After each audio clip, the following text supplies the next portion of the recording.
மனசுல பாசம் இருக்கு, அதான் பிடிச்சிருக்கு. என் கூட வந்துடுறீங்களா? ம். எப்போ?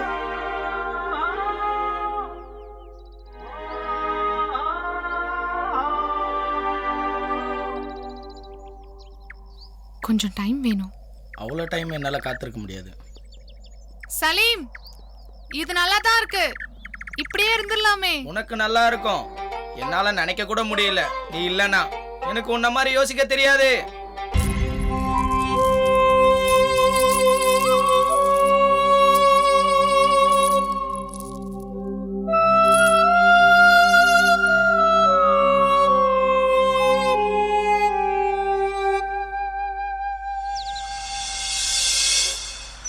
புருஷனுக்கும் ஊர்க்காரங்களுக்கும் நம்ம விஷயம் தெரிஞ்சா? எனக்கு புரியல. அவங்களுக்கு தெரிஞ்சிடுச்சுன்னா? தெரிஞ்சாதானே. ஓடி போனதுக்கு அப்புறம் தெரிஞ்சு என்ன பண்ணுவாங்க? கொஞ்ச நாள் ஆளை வச்சு தேடுவாங்க. ஒழுங்கா புருஷனோட வாழாம புத்தி கெட்டு எவன் கூடயே ஓடி போயிட்டான்னு கவலைப்படுவாங்க. அப்புறம் சரியாயிடுவாங்க.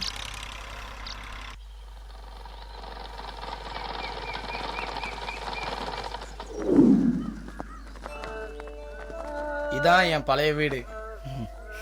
வாங்க.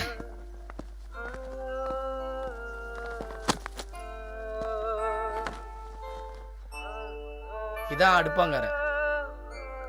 விறகுல சமைச்சா ரொம்ப நல்லா இருக்கும் தெரியுமா? எனக்கு மீன் குழம்பு வைக்க நல்லா தெரியும், அப்பப்ப செஞ்சு தரேன். சரியா? வா.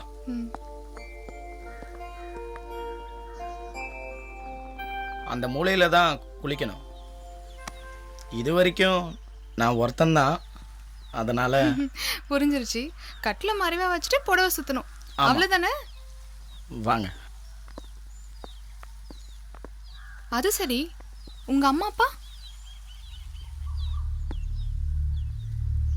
இல்லை, எனக்கு 10 வயசா இருக்கும் பொழுது அப்பா அம்மா இறந்துட்டாங்க. அப்பா செஞ்ச வேலை தான் நான் பண்ணுறேன்.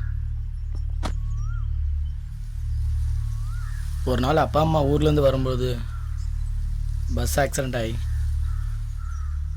இறந்துட்டாங்க. எங்கள் மாமா என்னை வளர்த்து இந்த வியாபாரத்தை கற்றுக் கொடுத்தாரு. இந்த வேலை பிடிக்காம நிறைய ஊர் சுற்றினேன். கண்ட வேலைகள்லாம் செஞ்சு கண்ட இடத்துல சுற்றினேன். எனக்கு பிடிக்காத வேலையை சொன்னால் விட்டுட்டு போயிடுவேன். அப்படியே நான் பழகிட்டேன். நிறைய தடவை யோசித்து பார்த்தேன், நான் ஏன் இப்படி இருக்கேன்னு. என்ன பண்ணுறது, எது நல்லது எது கெட்டதுன்னு எடுத்து சொல்ல யாருமே இல்லை. சரி, உன் கதையை விடு. மீன் வாங்கிட்டு வரியா? ஆனால் நீ சாப்பிட மாட்டல்ல? உனக்கு பிடிக்கும்ல, நீ சாப்பிட்டுட்டு நான் பார்த்துட்டு இருக்கேன். சரி, நான் போய் வாங்கிட்டு வரேன். நீ குளிச்சுட்டு அம்மாவோட புடவை பீரோவில் இருக்கு, நீ கட்டிக்கோ.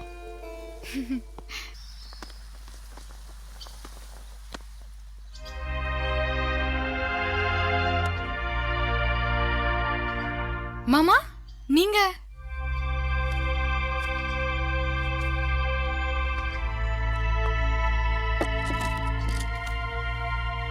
எப்போ வந்தீங்க?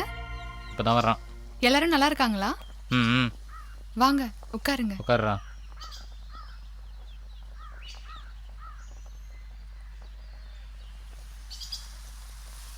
மாமா, என்ன வேலையா வந்திருக்கீங்க? அது சரி, எப்படி மாறி போயிட்ட பாரு. ஆமா, மரணத்திலிருந்து தப்பிச்சிருக்கேன். இனி நான் மாற மாட்டேன். துணிஞ்சு இவன் கூட வந்துட்டேன். என்ன? யார் இவரு? என் வீட்டுக்கு வந்து மரியாதை இல்லாமல் பேசுறாரு. பைய எடுத்துட்டு உடனே கிளம்ப சொல்லு. சலீம், அவசரப்படாத. அவங்க பிரச்சனையை நான் பாத்துக்கிறேன். சீக்கிரம் பேசி அனுப்பு, பசி எடுக்குது.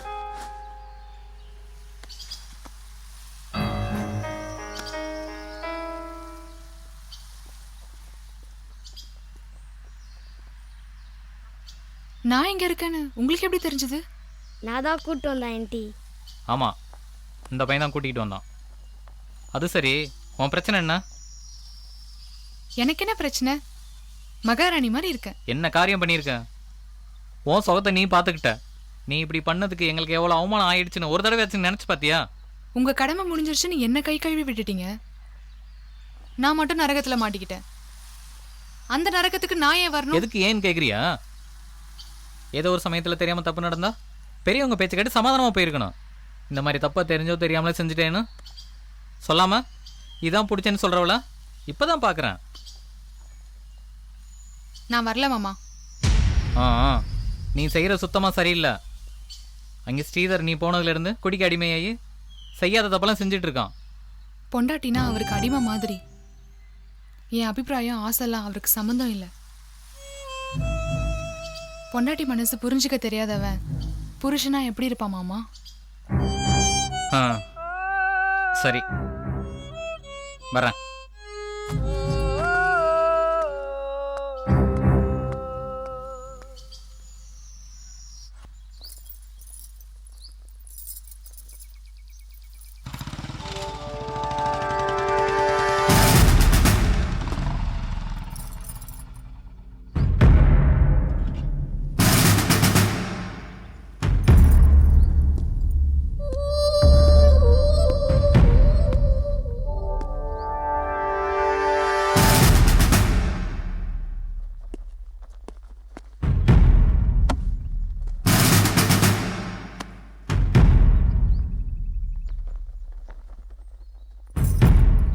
உன் வீட்டுக்காரு உன் மேல கம்ப்ளைண்ட் கொடுத்துருக்காரு. கண்டுபிடிக்க கொஞ்சம் நாள் ஆயிடுச்சு. பொண்டாட்டியை கண்டுபிடிச்சு கொடுங்கன்னு சொல்ற ஆம்பளையும் இப்பதான் பாக்குறேன். நீங்க நினைக்கிற மாதிரி தெளிவில்லாத ஆம்பளை இல்ல அவரு. ஒரு நல்ல புருஷன் மாதிரி உங்ககிட்ட நடிச்சிருக்காரு. உங்களை மாதிரி பொம்பளைங்க ஏன் இப்படி பண்றீங்கன்னு தெரியல. புருஷனை விட்டுட்டு இப்படிலாம் எதுக்காக? காசுக்காகவா?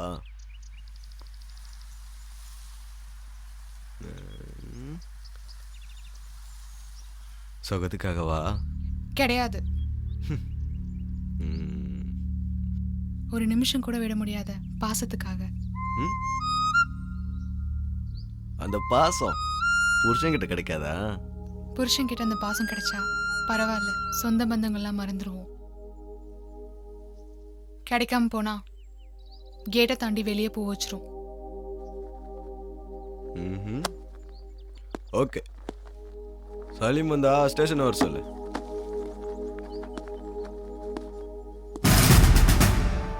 தப்பு பண்ணிட்ட, சரி பண்ணிக்க வேண்டியது உன்கிட்ட தான் இருக்குது. என்கிட்ட வராத அளவுக்கு பார்த்துக்கோ. தப்பு செய்யற அளவுக்கு காரணமா இருக்கிறவங்கள சரி பண்ணிக்க சொல்லுங்க.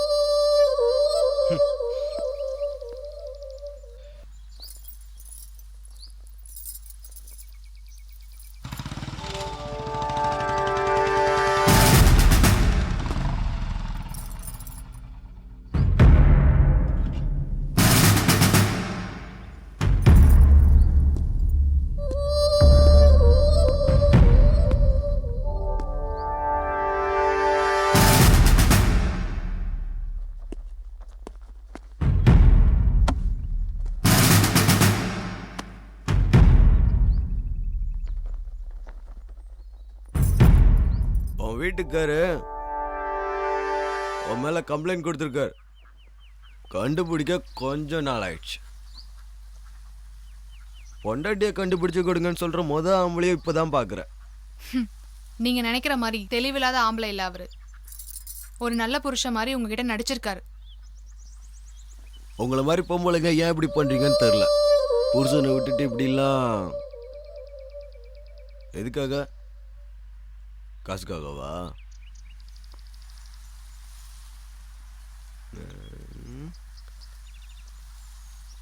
சொகத்துக்காகவா? கிடையாது. ம். ஒரு நிமிஷம் கூட விட முடியாத பாசத்துக்காக. ம்? அந்த பாசம் புருஷன்கிட்ட கிடைக்காதா? புருஷன் கிட்ட அந்த பாசம் கிடைச்சா பரவாயில்ல, சொந்த பந்தங்கள்லாம் மறந்துடுவோம். கிடைக்காம போனா கேட்டை தாண்டி வெளியே போ வச்சிரும். ஓகே, சலீம் வந்தா ஸ்டேஷன் வர சொல்லு.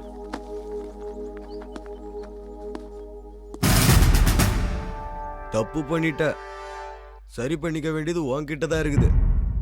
என்கிட்ட வராத அளவுக்கு பார்த்துக்கோ. தப்பு செய்யற அளவுக்கு காரணமா இருக்கிறவங்கள சரி பண்ணிக்க சொல்லுங்க.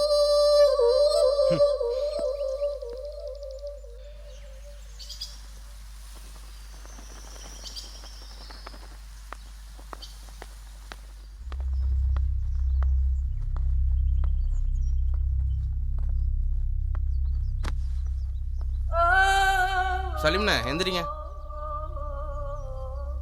சலீம்ண்ணே எந்திரிங்க. சலீம்ண்ணே என்னடா? உங்ககிட்ட கொஞ்சம் தனியாக பேசணும். ம் இரு வரேன்.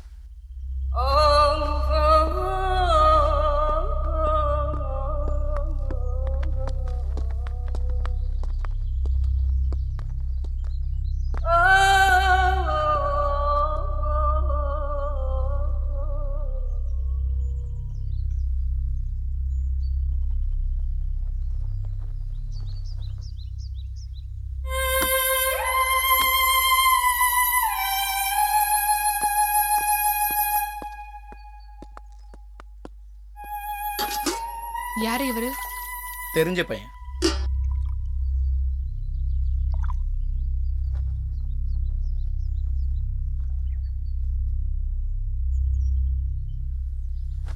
சுசீலா, நான் வெளில போயிட்டு வரேன், ஜாகிரதையா இரு.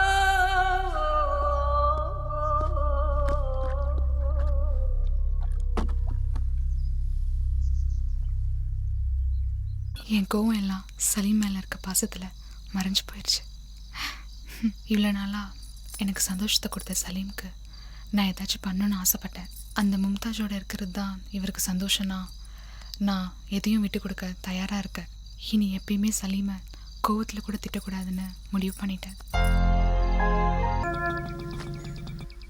ஏய் மும்தாஜ், கடகடன்னு வேலையை முடிக்கிற வழியை பாரு. இதே வேலையா இருந்தா மற்ற வேலையில எப்போ பார்க்கறது? உள்ள வாமா. மும்தாஜ், என்ன சமீர்? இந்த புள்ள உன்னை பார்க்க வந்திருக்கு. ம், வாங்க பரவாயில்லைங்க, உட்காருங்க.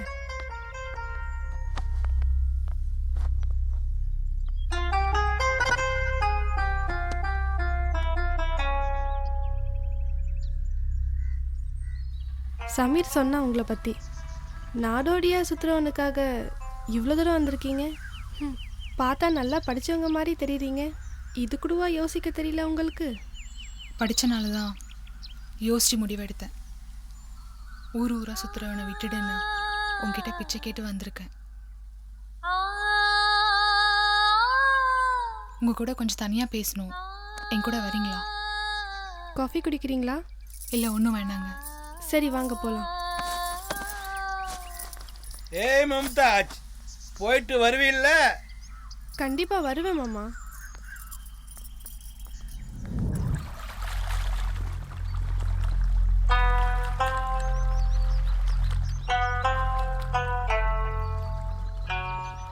சலீம் என்னை மட்டும்தான் மனசார விரும்புகிறாருன்னு நினச்சிட்டு இருந்தேன். நான் இல்லாமல் இன்னொருத்தவங்க இருக்காங்கன்னு இப்போ தான் தெரிஞ்சுது. அவர் எப்படிப்பட்ட ஆளுன்னு தெரியுமா? அவர் எப்படிப்பட்டவர்னு தெரியாது, ஆனால் எனக்காக உயிரே கொடுப்பாரு. அவன் கல்யாணம் பண்ணிக்க மாட்டான். அவரை பற்றி தெரிஞ்ச மாதிரி பேசுகிறீங்க. எவ்வளோ நாளாக தெரியும்? நான் பெரிய மனுஷி ஆனதும் எனக்கு முதல்ல முத்தம் கொடுத்தது அவன்தான். அந்த நிமிஷங்களை மறக்கிறதுக்கு ரொம்ப கஷ்டமாக இருக்கு. மறக்க முடியாத அளவுக்கு அவர் மனசில் வச்சிருக்க அவர் ஆசையை தீர்க்க முடியாதா? அது மறக்கக்கூடிய ஆசை இல்லை, என் வாழ்நாள் பூரா இதயத்தை குத்தி கிழிக்கிற காயம். உங்கள் அளவுக்கு படிப்பறிவு இல்லாதவனா? மனசுக்கு பிடிச்சவனுக்கு சுகமும் சந்தோஷமும் கொடுக்கணும்னா படிப்பு அறிவும் தேவையில்லை. உங்களை மாதிரி அவன் கூட இருக்கணும்னு நினைக்கல.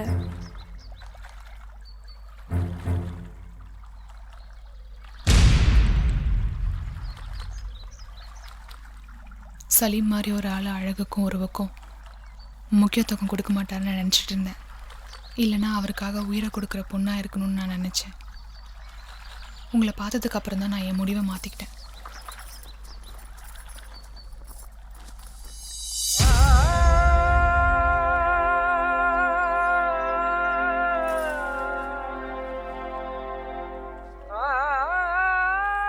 சலீம்காக இதை விட என்னால் எதுவும் பண்ண முடியாது. உங்கள் சுகம் சந்தோஷம் மானம் மரியாதை இதெல்லாம் பக்கத்தில் வச்சுட்டு காதலிச்சவனை சந்தோஷப்படுத்தணும்னு தவிக்கிறீங்களே, உங்கள் நிலைமையை பார்க்குறப்ப சந்தோஷப்படுவா பாவப்படுவான்னு தெரியலைங்க. உங்கள் முன்னாடி என் காதல் ஒன்றுமே இல்லைங்க சுசீலா.